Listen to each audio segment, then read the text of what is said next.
পাঙ্গাস মাছ নাকি জাতীয় মাছ হওয়া দরকার ছিল। হ্যালো এভরিওয়ান, আসসালামু আলাইকুম। কেমন আছেন সবাই? এই যে দেখতে পাচ্ছেন, আমি পাঙ্গাস মাছ ধুয়ে একদম লবণ দিয়ে হলুদ দিয়ে মিশিয়ে নিয়েছি। এটা পাঙ্গাস মাছের তেল।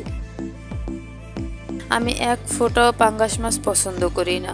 যেখানে আমি ঘৃণা করতাম, সোজা কথা, পাঙ্গাস মাছটাকে একটা সময়, সেখানে এখন আমার অনেক সুন্দর করে ধুয়ে তারপরে ভালোভাবে রান্না করতে হয়, কারণ এটা আমার হাজব্যান্ডের অনেক বেশি পছন্দ। সাথে এখন দেখি আমার মেয়েও খায়, তার জন্য তো আর কিছু করার নাই। এখন এটাকে আমার অনেক সুন্দর করে তারপরে রান্না করতে হয়, ধুইতে হয়, কাটতে হয়, সব কিছুই করতে হয় মোটামুটি।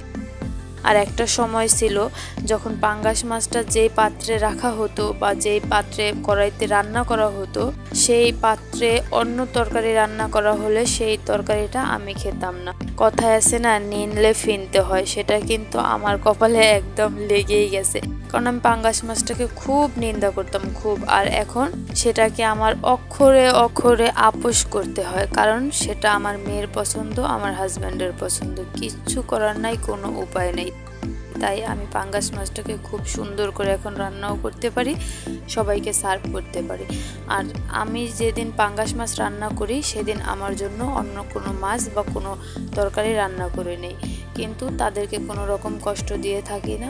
আর এই যে দেখেন, আমি ফাইনালি তাদের জন্য পাঙ্গাস মাছ ভুনা করে ফেলেছি। এটা আমার মেয়েও খাবে, আমার হাজব্যান্ডও খাবে। আর সবাই আমার পেজটাকে ফলো দিবেন, লাইক দিবেন, সাপোর্ট করবেন। পরবর্তী ভিডিওর জন্য অপেক্ষা করবেন। সবাই ভালো থাকবেন, সুস্থ থাকবেন, নিজের প্রতি খেয়াল করবেন, যত্ন নেবেন।